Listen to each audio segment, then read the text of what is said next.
அச்சமில்லை அச்சமில்லை அஞ்சுதலால் பயனில்லை.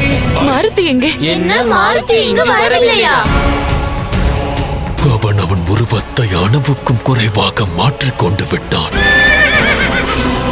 மாருதி மாருதி அம்மா இங்க இருக்கிறேன். எண்ணம் எல்லாம் ஈடேறும் செல்லவே.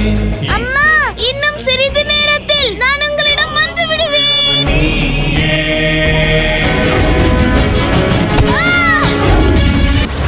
அனுமன் நாளை மாலை 6:30 மணிக்கு